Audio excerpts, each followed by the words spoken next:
설교는 이제 안 하는 줄 알았다가 갑자기 설교를 하게 돼가지고 얼마나 떨리든지 오전에도 떨렸는데 저녁도 떨리네요. 그래서 저기 앉아서 막 심호흡을 막 엄청 했습니다. 저희가 이제 오늘 뭐 너무 어려운 그 주제를 가지고 설교를 하게 돼서 더 이렇게 떨리는 것 같아요. 제목이 외식하는 자입니다. 우리가 밖에서 음식 먹는 그 외식이 아니고요. 오늘 여기서 말하는 외식은 이제 겉만 좋게 꾸며서 드러내는 그런 외식. 그러니까 겉과 속이 다른 것. 겉보기에는 진실되어 보이지만 그 안은 그렇지 않은 거짓으로 차 있는 그런 어떤 위선적인 그런 의미로 이제 외식한다고 이렇게 말할 수 있습니다. 세상에서는 사실은 외식이라는 단어를 잘 안 쓰죠. 뭐 가식적이다 뭐 이렇게 하지만 종교적으로 이렇게 아까 얘기한 것처럼 그런 위선의 의미로 우리가 외식한다라고 이렇게 쓰고 있습니다. 하나님은 이렇게 외식하는 것, 겉과 속이 다른 걸 너무 싫어하셔요. 그래서 구약에도 보면 말라기 1장 6절에 이스라엘 백성들이 이렇게 하나님께 제사 드리러 나오는데 그들이 하나님께 더러운 떡을 이렇게 드리고 또 눈먼 것, 저는 것, 병든 것 이런 희생의 제사를 이렇게 하나님 앞에 드리면서도 언제 우리가 하나님의 제사를 멸시했냐 이렇게 얘기한다는 거예요. 그러면서 또 그들이 이렇게 하나님 앞에 막 은혜와 긍휼을 구하고 있다는 거죠. 이렇게 너희들이 이렇게 드리는 것을 네 총독한테 한번 그렇게 드려봐라. 사람도 이렇게 드리는 것은 기뻐하지 않는다라고 얘기를 하는 거예요. 그러니까 하물며 사람도 이렇게 너희들이 멸시하는 것을 그렇게 멸시하는 제사를 드리면 사람도 기뻐하지 않는데 하나님은 말할 것도 없다는 거예요. 그러면서 너희가 내 단에 헛되이 불사르지 못하게 하기 위하여 너희 중에 누가 성전문을 좀 닫을 자가 있었으면 좋겠다. 하나님이 그렇게 말씀하시는 그런 말씀이 또 있고요. 신약에서는 또 우리가 외식하면 또 서기관 또 율법사 또 바리새인 이렇게 우리가 떠오를 거예요. 그죠? 사실은 이들이 모세의 율법을 열심히 또 연구하고 또 백성들에게 이스라엘 백성들을 또 잘 가르치고 또 이 계명을 철저히 지키려고 했던 그런 사람들이에요. 그래서 사실은 이스라엘 백성들로부터는 존경과 흠모의 대상이었었거든요. 그런데 예수님은 이들이 지나치게 율법의 어떤 형식에 치우쳐가지고 그 중심에 진실함이 없음을 알고 이들을 굉장히 신랄하게 비판을 하셨어요. 사실은 율법을 주신 것은 그 율법을 잘 지킬 때에 하나님이 복 주시기 위한 그런 하나님의 놀라우신 사랑이 있거든요. 은혜가 있거든요. 그런데 이제 그 하나님의 마음과 사랑을 이렇게 알지 못하고 그 또 내면적인 그런 경건은 무시하고 어떤 형식엔 그것을 지키려고 하는 형식적인 그런 위선에 치우친 것을 이제 책망하시는 거거든요. 그러면서 그들을 예수님은 막 독사의 자식들아, 또 뭐 회칠한 무덤 이렇게 말씀하셨어요. 독사의 자식들이라고 하는 것은 뭐 액면 그대로 뭐 사탄의 뭐 자식이다 이렇게 이해할 수 있겠지만 그야말로 독사가 독을 이렇게 물면 그 사람 독이 온몸에 퍼져서 그 사람을 마비시킬 수도 있고 사망에 이르게 할 수도 있잖아요. 그죠? 그런 것처럼 그렇게 너희들은 독사의 자식이라 많은 사람들의 영혼을 죽이는 그런 자들이라는 거예요. 또 회칠한 무덤은 이제 이렇게 뭐 이스라엘 백성들이 무덤을 이렇게 아름답게 꾸미고 그것을 이렇게 회칠을 이렇게 해요. 왜냐하면 이제 그들의 정결 예법에 보면 그 이들의 율법에 이렇게 시체나 부정한 것에 닿으면 이렇게 부정해진다는 게 있거든요. 그래서 이제 혹시라도 그들은 이렇게 평토장이라 이렇게 평평하게 이렇게 그 무덤을 만들거든요. 혹시라도 이렇게 그 무덤을 모르고 밟고 뭐 이런 일이 있을 것 같아서 부정을 탈까봐 그래서 이제 그 회칠을 하얗게 이렇게 1년에 한 번씩 한다고 해요. 그런데 이제 그것이 겉보기에는 이렇게 하얗게 깨끗하게 칠했으니까 보기에는 깨끗해 보이지만 그 속에는 썩은 시체가 들어있잖아요. 그런 것처럼 늘 회칠한 무덤이라는 겉보기에는 막 거칠에는 되게 화려해 보이지만 그 안에는 모든 더러움으로 또 죄악으로 가득 찬 것을 의미해서 예수님이 이렇게 정말 사랑과 긍휼이 많으심에도 불구하고 이 바리새인 율법서 서기관들에 대해서는 이 독사의 자식들 또 이 회칠한 무덤 이렇게 아주 단호하게 말씀하셨어요. 마태복음 23장에 보면 이런 바리새인에 대해서 예수님께서 화 있을진저 이렇게 하면서 그들의 7가지 죄를 이제 지적하셨어요. 첫째는 화 있을진저 너희는 천국 문을 사람들 앞에서 닫고 너희도 들어가지 않고 들어가려 하는 자도 들어가지 못하게 하느니라 이렇게 말씀하셨어요. 천국 문을 사람들 앞에 닫는다는 거예요. 너희도 들어가지 않고 들어가려 하는 자도 들어가지 못하게. 또 두 번째로 화 있을진저 너희는 교인 하나를 얻기 위하여 바다와 육지를 두루 다니다가 생기면 너희보다 배나 더 지옥의 자식이 되게 하는도다. 이렇게 말씀하셨고요. 또 세 번째로도 화 있을진저 너희는 누구든지 성전으로 맹세하면 아무 일 없거니와 성전의 금으로 맹세하면 지킬지니라. 또 누구든지 제단으로 맹세하면 아무 일 없거니와 그 위에 있는 예물로 맹세하면 그 지킬지니라. 이렇게 얘기하고요. 또 화 있을진저 너희가 박하와 회향과 근초에 11조를 들이되 율법에 더 중한 바 의와 인과 신은 버렸도다. 이렇게 예수님이 말씀하셨습니다. 또 그런가 하면 이제 다섯 번째로 화 있을진저 너희가 잔과 대접의 겉은 깨끗이 하되 그 안에는 탐욕과 방탕으로 가득하도다. 또 여섯 번째 화 있을진저 너희는 회칠한 무덤 같으니 겉으로는 아름답게 보이나 그 안에는 죽은 사람의 뼈와 모든 더러운 것이 가득하도다. 이와 같이 사람에게는 옳게 보이되 안으로는 외식과 불법이 가득하도다. 이렇게 책망하셨고요. 마지막 일곱 번째로 화 있을진저 너희가 선지자들의 무덤을 쌓고 의인들의 비석을 꾸미며 가로되 우리가 우리 조상 때 있었다면 선지자의 피를 흘리는데 참여하지 아니하였으리라 하는도다. 이렇게 말씀했어요.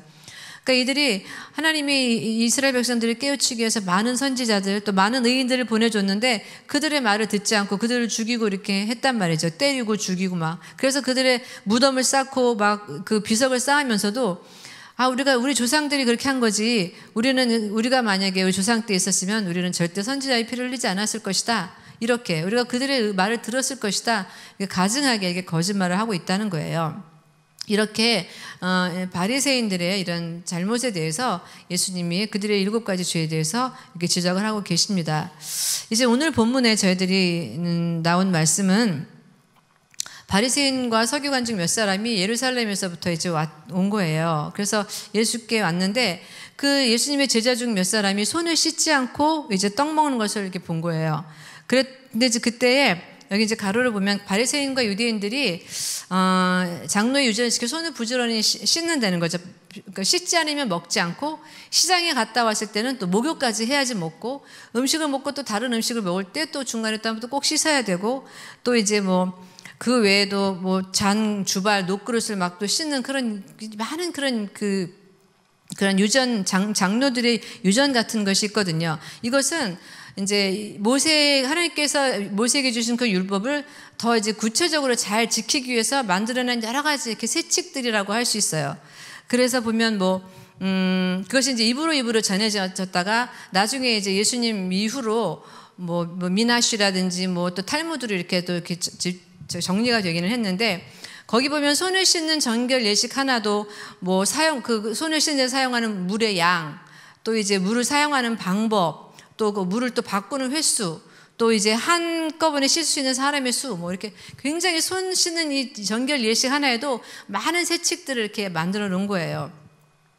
또 이제 안식일 같은 경우에도 너희들 아무 노동도 하지 말라 이렇게 있잖아요. 그럼 또 노동의 강도는 또 노동의 범위는 또 어떻게 되는지 그걸 또 구체적으로 뭐 지팡이 하나 정도는 집을 수 있다 뭐 여러 가지 하여간 이런 것들을 만들어내는 거예요. 그래서 아까 예수님이 지적하신 것처럼 자기도 그걸 지키지 않는 거예요. 그래서 이걸 너무 많은 무겁게 이런 법들을 만들어내가지고 지킬 수가 없게. 그러니까 자기들도 지키지 않으면서 남들도 그걸 지키지 못하게 이렇게 어렵게 만들어서 자기도 못 들어가지만 다른 사람도 천국에 들어가지 못하게 이렇게 만든다라고 하는 말씀이 바로 이것 때문에 나오는 거거든요.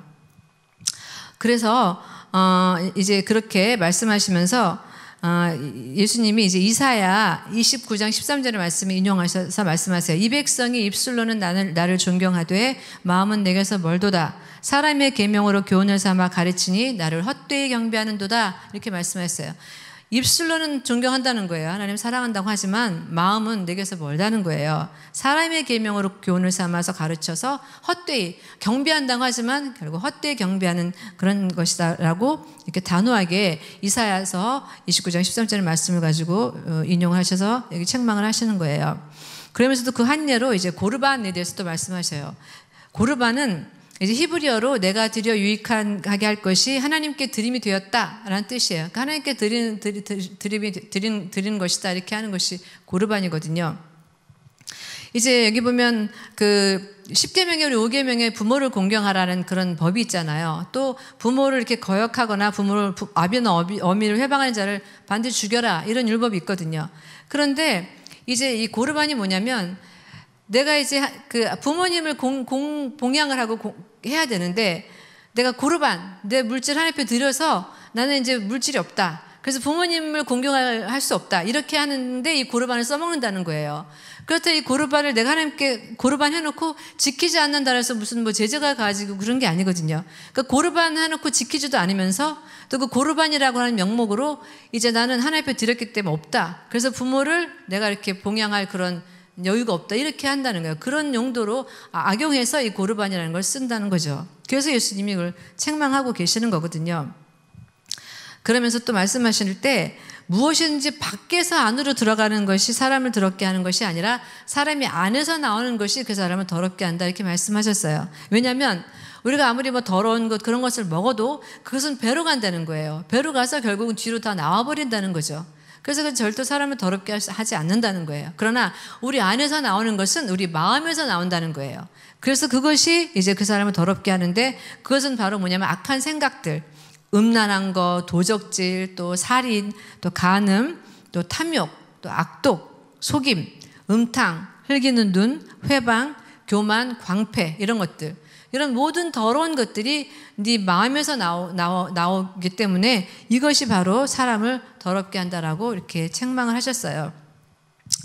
그래서 어쨌든 오늘 이 말씀을 통해서 우리가 과연 이렇게 예수님이 막 그 책망하시는 그런 바리새인과 같은 믿음은 아닌지를 좀 점검하는 그런 시간이 됐으면 좋겠습니다. 그래서 뭐 여러 가지가 있겠지만 오늘 제가 4가지만, 첫째로 여러분의 그 예배를 좀 점검했으면 좋겠습니다. 예배는 영어로는 월십이라고 하죠. 그러니까 하나님을 예배하는, 또 숭배한다, 뭐 경배한다, 그런 뜻이 있어요. 그런데 과연 이 뜻대로 우리가 예배를 귀하게 여기고 있는지, 또 우리가 정말 바리새인처럼 예배 형식에만 치우쳐서 하나님이 주신 은혜에 감사와 감격하는 그런 마음으로 드려야 되는데 그러지 못하고 있지는 않은지, 우리가 아까 그 구약에 말씀하셨던 것처럼 우리가 하나님의 예배를 혹시 멸시하고 있지는 않은지, 여러분 예배를 좀 이렇게 좀 점검했으면 좋겠습니다. 어떤 그 강사 목사님이 어느 교회 가서 집회를 하시는데, 이제 강대상에서 기도하시고 강대상에 딱 섰을 때 하나님이 영안을 열어주셨다는 거예요. 그래서 보니까 굉장히 많은 성도들이 앉아 있었는데 그들이 다 허수아비하고 마네킹이 앉아 있더라는 거예요. 그래서 그들이 그렇게 그냥 앉아만 있는, 사모할 심령이 하나도 없는 거예요. 그래서 다 허수아비하고 이렇게 마네킹이 앉아 있는 것을 이렇게 보게 하셨다는 거죠. 우리가 이렇게 혹시 항상 예배 때 마네킹처럼 허수아비처럼 아무 생각 없이 그냥 앉아 있고, 또 아무 생각이 없는 케이스든지, 아니면 또 생각이 너무 많아서 뭐 끝나고 내가 뭘 먹어야 될지, 내가 끝나고 뭐 어디 가야 될지, 내가 무엇을 해야 될지, 그 생각이 분주해서 예배에 집중하지 못하고 있지는 않은지, 또 우리의 막 육신의 연약함과 공고함에 또 빠져서 우리가 예배를 온전히 드리지 못하고 있지 않은지를 여러분이 정말 한번 돌아봤으면 좋겠습니다. 히브리서 11장 6절에 하나님께 나아가는 자는 반드시 그가 계신 것과 또한 그가 자기를 찾는 자들에게 상 주신 이심을 믿어야 할지니라 이랬어요. 정말 우리가 예배에 나아갈 때 하나님께서 반드시 계시다는 것, 우리와 함께 하신다는 것, 또한 그가 자기를 찾는 자들에게 상 주신 이시라는 것. 근데 자기를 찾는 자들은 그것이 생략되었겠죠. 진정으로 하나님을 찾는 자, 또 정말 그 심령으로 하나님을 찾는 그런 자들에게 하나님이 상 주신다는 것을 믿으라는 거예요. 우리는 막 예배가 조금만 길어져도 이제 막 못 참아요. 막 예배가 내가 예정한 시간보다 막 조금만 길어져도 막 은혜가 다 도망갔어요. 너무 늦어져가지고. 그래서 우리는 예배만 조금 길어져도 막 참을 수가 없는, 언제부턴가 그렇게 됐고요. 우리가 정말 그 예배 자꾸 타성에 젖어서 우리가 항상 예배를 막 이렇게 규칙적으로 정기적으로 드리다 보니까 우리가 어떤 타성에 젖어서 예배를 좀 소홀하게 하고 있지 않은지를 우리가 다시 한번 깨닫고, 여러분의 이 말씀을 통해서 여러분 예배를 각각 한번 점검해보는 그런 시간이 됐으면 좋겠습니다. 그다음 두 번째는 여러분의 기도를 좀 점검했으면 좋겠습니다. 누가복음 18장 11절에서 14절까지 말씀에 두 사람이 성전에 기도하러 올라갔는데 한 사람은 바리새인이고 한 사람은 세리라는 거예요. 그런데 바리새인은 서서 따로 기도하는데 뭐라고 기도하냐면 하나님이여 나는 다른 사람들 곧 토색, 불의, 간음하는 자들과 같지 아니하고 이 세리와도 같지 아니함을 감사하나이다. 나는 일에 2번씩 금식하고 또 소득의 11조를 드리나이다. 이렇게 기도했다는 거예요. 또 한편 세리는 뭐라고 기도했냐면 세리는 멀리 서서 감히 하나님의 눈을 들어서 하늘을 우러도 보지도 못하는 거예요. 그러면서 다만 그가 가슴을 치면서 기도할 때 하나님이여 나를 불쌍히 여기옵소서 나는 죄인으로소이다 이렇게 하나님 앞에 기도했다는 거예요. 그랬더니 예수님 뭐라고 말씀하셨냐면 내가 너에게 이르노니 이 사람 세리가 저 사람 바리새인보다 의롭다 하심을 받고 집으로 내려갔느니라 이렇게 말씀하셨어요. 무릇 자기를 높이는 자는 낮아지고 또 자기를 낮추는 자는 높아지리라 이렇게 말씀하셨거든요. 우리가 기도할 때 이렇게 우리 하나님께서 우리에게 베풀어 주신 그런 놀라우신 은혜에 대한 감사도 분명히 있어야 되겠고요. 또 우리의 삶에 무엇인지 우리가 구할 때 또 응답해 주시는 또 공급해 주시는 또 그 간구도 우리가 그 하나님의 은혜를 구하는 그런 간구도 있어야 되겠죠. 그런데 정말 기도할 때마다 여러분이 또 가장 중요한 것은 여러분이 기도는 여러분 거울이 돼야 돼요. 그래서 여러분이 겸손히 하나님 앞에 기도할 때 나의 연약함이 보이고 기도할 때 나의 부족함이 보이고 기도할 때 나의 악함이 보이셔야 돼요. 그래서 그것 때문에 내가 가슴을 치고 하나님 앞에 더 나아가고 그래서 하나님을 더 의지하고 또 하나님의 도우심을 구하는 이게 꼭 있어야 되거든요. 우리는 그냥 뭐 감사하다 뭐 이렇게 간구하 여기서 많이 그쳐요. 그러나 여러분이 항상 여러분의 기도는 거울이 돼서 나의 연약함과 부족함을 볼 수 있어야 돼요. 그래서 기도하고 엎드리면 정말 하나님 전능하신 하나님 앞에 너무나 부족하고 연약한 여러분의 모습을 볼 수 있어야 되고요. 그래서 하나님을 더 의지하는 그런 믿음을 갖는 것이 그런 진정한 기도가 아닐까 싶습니다. 그렇게 하는 기도를 하나님이 들으시고 저 의롭다라고 하신다는 거예요. 또 이제 세 번째는 여러분의 봉헌을 점검했으면 좋겠습니다. 하나님 앞에 드리는 헌금. 이제 이들이 박해와 회양과 근치의 11조까지 드렸는데 하나님에 대한 의와 인과 신은 버렸다는 거예요. 누가복음에서는 공의와 사랑을 버렸다 이렇게 말씀하셨거든요. 박하와 회양과 근치는 이제 이렇게 그 음식물에 쓰는 음식할 때 쓰는 향신료예요. 그러니까 이들은 향신채 향료, 향신 채소 같은 거예요. 그러니까 이들은 11조를 이렇게 향신채까지 11조를 드릴 만큼 철저하게 이 바리새인들이 11조를 했다는 거예요. 그래서 11조는 그렇게 드리면서 하나님에 대한 그런 공의나 사랑 이런 것들은 다 버렸다는 거예요. 그러니까 하나님은 그걸 기쁨으로 받을 수 없다는 거죠. 그래서 우리는 하나님 앞에 물질을 드릴 때 물질에 더해서 하나님께서 내게 이 물질을 누릴 수 있는 은혜 주신 것에 대한 감사, 또 모든 것이 하나님께로부터 왔음에 감사, 또 하나님이 또 이렇게 하나님 앞에 기쁨으로 드릴 때 하나님이 주실 또 축복을 바라보면 소망 가운데 여러분 감사하는 그런 믿음으로 여러분이 사실 물질을 드려야 된다고요. 근데 우리는 항상 물질을 드릴 때 좀 아까운 마음, 또 이것도 해야 되나, 막 저것도 해야 되나 이런 무거운 마음, 그런 마음으로 우리가 물질을 드릴 때가 너무 많다는 거예요. 고린도후서 9장 7절에 각각 그 마음에 정한 대로 할 것이요 인색함으로나 억지로 하지 말지니 하나님은 즐겨내는 자를 사랑하시느니라 이렇게 말씀하셨어요. 그래서 하나님이 사랑하시는 것은 액수를 떠나서 즐겨내는 자, 뭐 인색하게 막 억지로 내는 이런 걸 하나님 원치 않으신다는 거예요. 즐겨내는 것을 하나님 사랑하신다는 것을 여러분이 아시고 여러분이 정말 여러분의 봉헌을 하나님 앞에 드리는 물질을 또 점검하는 그런 기회가 되었으면 좋겠습니다. 마지막으로 여러분의 섬김을 점검했으면 좋겠습니다. 마태복음 23장 5절에서 7절까지 저희 바리새인들 얘기하는 거예요. 저희 모든 행위를 사람에게 보이고자 하여 하나니 곧 그 차는 경문을 넓게 하며 옷수를 크게 하고 장치의 상석과 회당의 상좌와 또 시장에서 문안받는 것과 또 사람에게 랍비라 칭함받는 것을 좋아하느니라 이렇게 말씀하셨어요. 이 바리새인들은 이렇게 자기가 막 경건하다는 것을 사람들에게 보이고 싶어 하는 거예요. 그래서 그 차는 경문을 넓게 한다. 경문은 뭐냐면 그 이제 모세 율법을 이렇게 양피지에다 이렇게 쓴 거예요. 그래서 그걸 접어서 이렇게 경문이라고 해가지고 가죽 그 상자에다가 그걸 집어넣고요.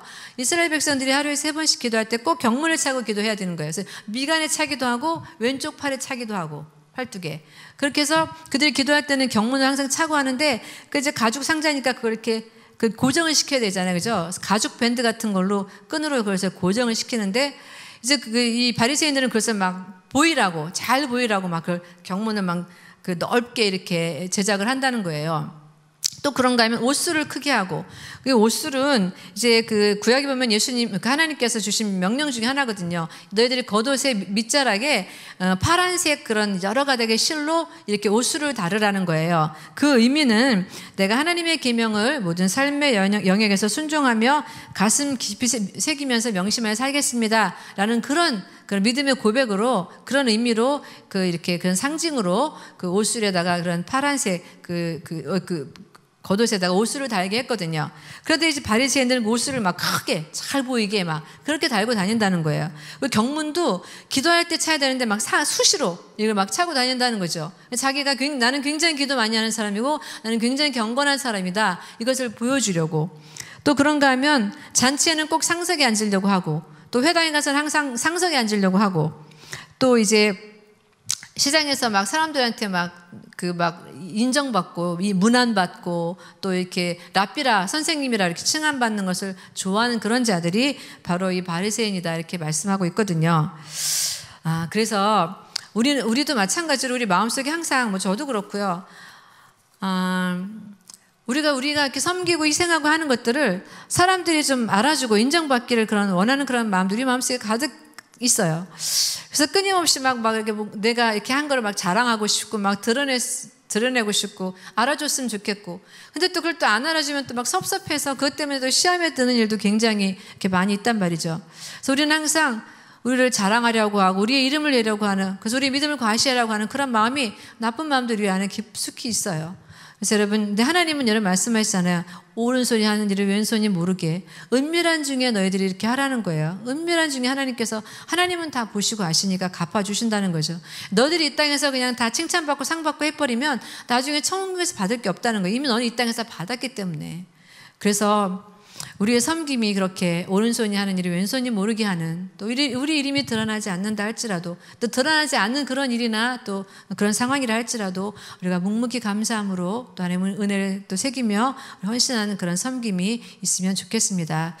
결론입니다. 마태복음 7장 2절에 나더러 주여 주여, 21절에 나더러 주여 주여 하는 자마다 천국에 다 들어갈 것이 아니요 다만 하늘에 계신 내 아버지의 뜻대로 행하는 자라야 들어가리라, 이렇게 단호하게 말씀하셨어요. 주여 주여 한다고 우리가 예수 믿는다고 해서 다 천국 가는 건 아니라는 거예요. 다만 하늘에 계신 아버지 뜻대로 할 때, 그때 그런 자들이 하나님의 나라를 소유할 수 있다는 거죠. 마태복음 12장 35절에는 선한 사람은 그 쌓은 선에서 선한 것을 내고 악한 사람은 그 쌓은 악에서 악한 것을 내느니라, 이렇게 말씀하셨어요. 그 사람은 선한 사람은 이 안에 선이 쌓여 있다는 거예요. 선이 쌓여 있으니까 당연히 선이 이렇게 나오게 되는 거라는 거죠. 악한 사람은 이 안에 악이 가득 쌓여 있다는 거예요. 그러니까 항상 악한 것이 나올 수밖에 없다는 거예요.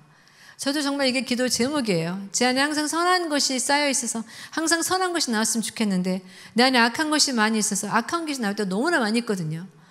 그래서 여러분의 하나님이 우리 안에 선한 것으로 쌓아주시도록, 그래서 항상 우리가 하는 모든 말이나 행위가 정말 선한 것으로 가득한 그런 자들이 되기를 여러분이 기도해야 될 줄 믿습니다. 그래서 어쨌든 오늘 사실 말씀 전하는 제가 제일 좀 부끄럽지만 또 순종해서 말씀을 전합니다. 우리가 이 말씀을 좀 마음에 깊이 새겼으면 좋겠고요. 바리새인 같은 믿음, 하나님 책망하시는 믿음, 겉보기에는 우리가 하나님의 사람이라 하고 또 직분자라 하고 이렇게 하면서 그 안에 진정 하나님 사랑하는 마음이 없다면 그것은 하나님께서 우리도 똑같이 이 독사의 자식들아, 이 회출한 무덤아, 이렇게 우리를 책망하실 거예요. 하나님이 우리의 그 외식은 가장 싫어하신다는 사실을 믿으시고 우리가 말씀을 통해서 우리 믿음을, 우리의 예배와 우리의 기도와 우리 봉헌과 우리 섬김을 점검하시고 또 돌이키시고, 여러분이 이제 정말 교회에 좀 부흥이 있었으면 좋겠는데 먼저 여러분 안에 개인적인 신앙의 영적인 그런 큰 부흥이 말씀을 통해서 일어날 수 있기를 예수 그리스도의 이름으로 부탁드립니다.